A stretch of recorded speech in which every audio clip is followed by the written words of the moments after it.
दोस्तों, चीन को हम सभी एक विशाल देश के रूप में जानते हैं, जो क्षेत्रफल के हिसाब से दुनिया में चौथे नंबर पर आता है। चीन की विशाल भूमि का केवल 20% हिस्सा ही ऐसा है जिसे रेगिस्तान के रूप में देखा जा सकता है। जी हाँ, चीन के पास मौजूद भूमि का एक बड़ा हिस्सा बंजर और रेतीले इलाके में है, जो किसी भी प्रकार के खेती या रहने के लायक ही नहीं है।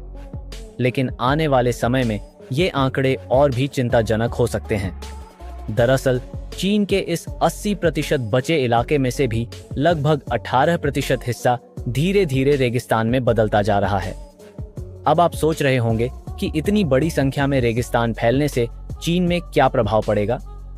तो दोस्तों, आपको बता दें कि इस बढ़ते रेगिस्तानी इलाके के कारण चीन के कई हिस्सों में डेजर्ट स्टॉर्म यानी रेत भरी आंधियों का प्रकोप बढ़ता ही जा रहा है।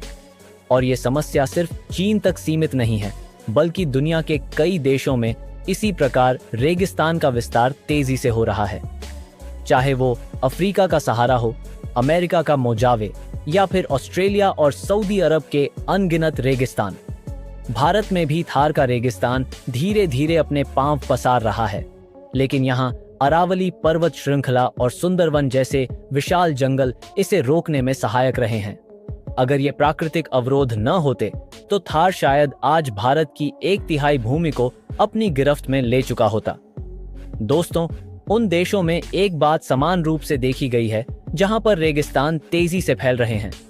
वहां के बादल बनने का पैटर्न बदल चुका है, खेती के लिए जमीन लगभग खत्म हो चुकी है, पेड़ पौधे लगातार सूखते जा रहे हैं और वहां पीने के पानी की भारी कमी हो गई है। यह संकट केवल पर्यावरण का ही नहीं, बल्कि इंसानी अस्तित्व का भी सवाल बन गया है। इसी खतरे को भांपते हुए चीन के वैज्ञानिकों ने एक नई तकनीक विकसित की है, जिसका उद्देश्य न सिर्फ रेगिस्तान के फैलाव को रोकना है, बल्कि उस बंजर भूमि पर खेती कर चीन को आर्थिक रूप से मजबूत बनाना भी है। आपको जानकर हैरानी होगी कि इस तकनीक के माध्यम से अब चीन के कई रेगिस्तानी इलाकों में खेती हो रही है और वे इससे अच्छा मुनाफा कमा रहे हैं। लेकिन इस समस्या का हल निकालने के लिए चीन ने सामान्य कृषि तकनीकों से हटकर कुछ और ही अनोखा प्रयास किया है। चीनी वैज्ञानिकों को सरकार द्वारा इस समस्या से निपटने का जिम्मा सौंपा गया और लंबे शोध के बाद उन्होंने एक ऐसा समाधान ढूंढ निकाला जो दुनिया में किसी और देश ने शायद नहीं सोचा होगा।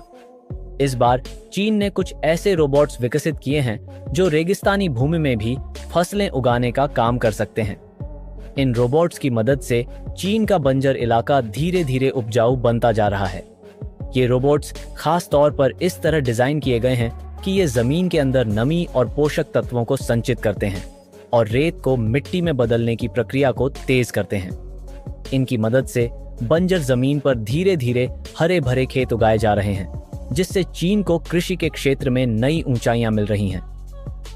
चीन ने एक ऐसी अनोखी तकनीक इजाद की है जो रेगिस्तान में हरियाली ला रही है। आपको बता, चीन ने एक ऐसा हाईटेक रोबोट बनाया है जो सीधे रेत पर पौधों को उगाने में सक्षम है और उसके बाद वो रेगिस्तानी जमीन धीरे धीरे उपजाऊ मिट्टी में बदलने लगती है। यह तकनीक इतनी अद्भुत है कि इसके जरिए चीन में फैली हरियाली का क्षेत्रफल अब अमेज़न के जंगलों के कुल हरे भरे क्षेत्र का लगभग 23% है।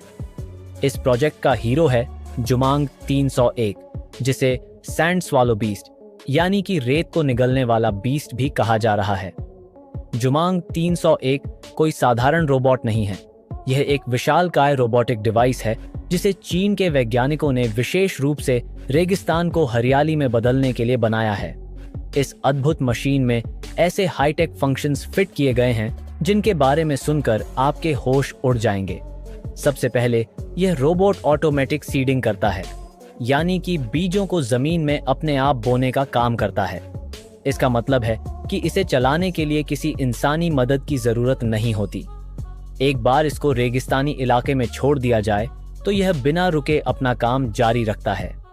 इस प्रक्रिया को ऑटोमेटिक सीडिंग कहा जाता है और यह प्रक्रिया रेगिस्तान में बड़े पैमाने पर हरियाली फैलाने में बेहद प्रभावी साबित हो रही है। इतना ही नहीं, जुमांग 301 रेत को स्थिर करने का भी काम करता है, जिसे सैंड स्टेबलाइजेशन कहा जाता है। इसके लिए यह रोबोट भूसे का उपयोग करता है ताकि जमीन की सतह को मजबूत किया जा सके जिससे रेगिस्तानी इलाके की रेत में स्थिरता आ सके और वह हवा में उड़ न पाए।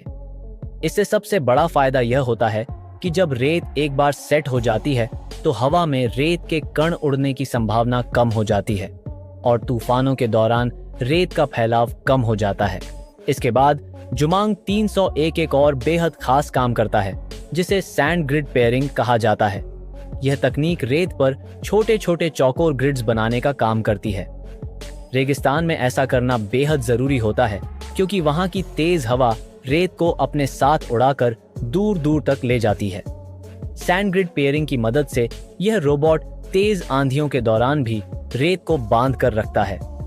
इस तकनीक का सबसे बड़ा फायदा यह है कि जब तेज हवाएं चलती हैं तो वे रेत को उड़ा नहीं पाती और इस तरह रेगिस्तान का फैलाव नियंत्रित रहता है।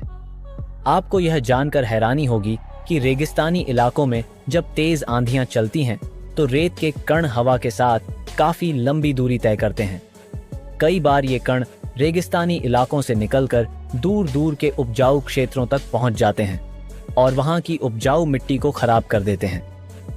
इन कणों के जमने से धीरे धीरे वह उपजाऊ जमीन भी बंजर हो जाती है और कुछ महीनों के बाद वहां पर कुछ भी उगाना नामुमकिन हो जाता है। ऐसे ही बंजर इलाकों के बढ़ते विस्तार के कारण कई उपजाऊ इलाके धीरे धीरे रेगिस्तान में बदल जाते हैं। लेकिन जुमांग 301 की इस सैंड ग्रिड पेयरिंग तकनीक ने इस खतरे को बहुत हद तक कम कर दिया है।